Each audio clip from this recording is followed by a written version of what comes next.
all jokes aside, it's kind of sad to see it EOS because there are a lot more shittier games and more dead than Tribe 9 that are still running. No, that's not the issue. I think the issue are the corporate rats in charge of the game. The corporate side of Tribe 9 literally saw that one revenue month and they're like, nah, cut it.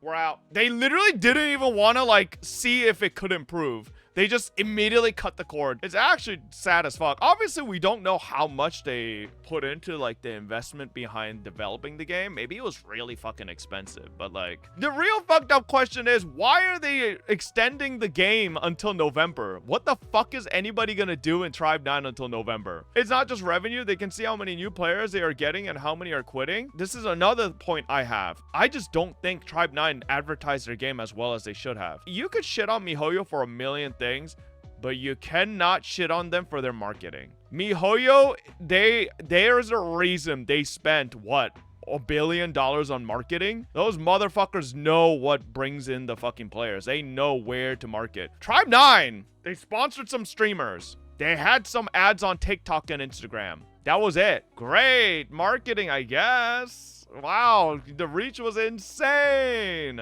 Not really, man. Like, the amount of people that I saw when I streamed Tribe 9 in the WoA category that come in and is like, what the fuck is this game? I've never seen this before. That's crazy. It's just unheard of if for like a really well-marketed gacha game. Generally, there's gonna be some people, sure, but like most people would know if it's well-marketed, right? And low-key, I'ma say it. I think if Tribe 9 was a Chinese game, it would have done better. And this isn't racist or anything like that. I 1,000,000% believe Japanese corpo is like ass backwards in so many fucking respects. I don't know. Everything I always see for Japanese games, they're just like completely just behind by like a decade or two in terms of their business practices, and then just like their forward thinking is just like non-existent.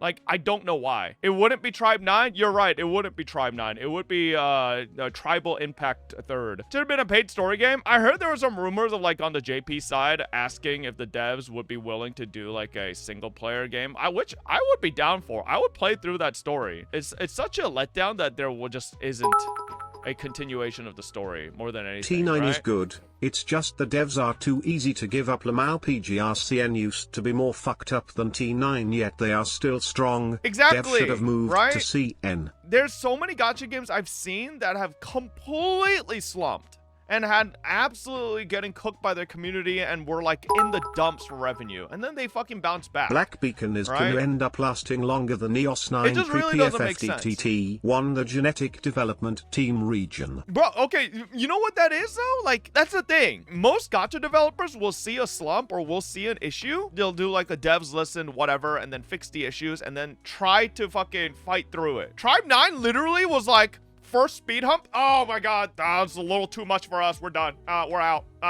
Like, get us out of here. Fucking put on the goddamn parachute and jumped out the plane. They're like, nah, we're not about this. It's like, what? They are so risk averse. And this is what I'm saying. If it wasn't a Japanese company, I could almost assume it would have done better. If there's one thing I've seen from a lot of Japanese corporations is that they are anti-progress, and I feel like Tribe 9's developers or corporate basically cutting the fucking umbilical cord on it is basically just that. They just didn't want to take the fucking monetary risk. They were like, we're out. We don't want to do any more investment into this. It's dead. If you guys don't know, that company's got another game. What the fuck was it? The Kaiju 8? Kaiju number 8. If I'm gonna be honest, don't bother. Don't invest into there. If that game has a slump month, their corporate side's just gonna cut it. Like, just let it die, bro. It's not worth an investment. 100%. I had a YouTube video for the Hina patch, that sponsor I did. They never greenlighted it. That was like weeks and weeks ago in chat, right? So I just assumed they didn't greenlight it because like there was something wrong with the video. They just didn't greenlight it because it was EOSing. Like, legitimately, I sent them the draft for this video. So like I technically had like early signs behind the scenes that it was EOSing. And my agency got back to me today. It's like, hey, you don't have to worry about that video. You don't have to post it. You're still getting paid. I'm like, hell yeah.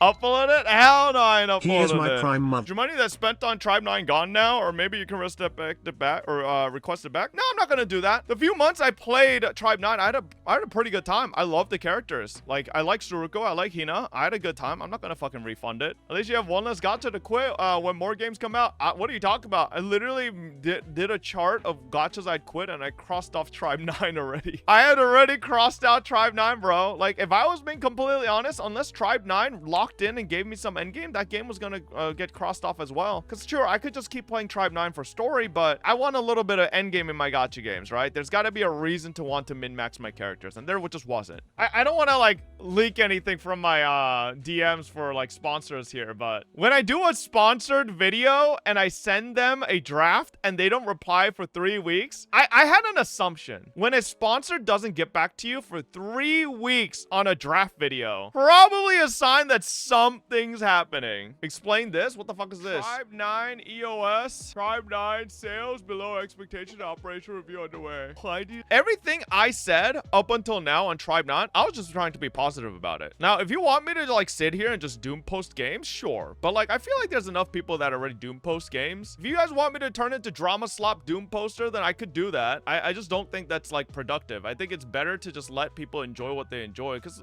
at the end of the day, chat, you guys are all memeing in this chat, but like a lot of people still did enjoy Tribe 9 up until this EOS announcement, did they not? And I think it's perfectly fine for me to like support them and actually enjoy it with them. Like, unless you wanted me to sit here and be like, oh, yep, Tribe 9's dead, dog shit game, all you fucking idiots still playing it. I admit it was a good game. I think it was a good game too. I think most people who were enjoying, they definitely found something in Tribe 9 that was quite enjoyable. I wholeheartedly believe if the Tribe 9 corporate like tried to go through another like 3-4 months, I think they would have been fine. I think they would have eventually stabilized. Also, look at this. Makes me sad at how designs for Tribe 9 won't get released. Bro, you know, we had the machine gun girl or the SMG girl. Yeah, this chick right here. Bro, I was actually pretty excited for her. Now she's just fucking scrapped completely.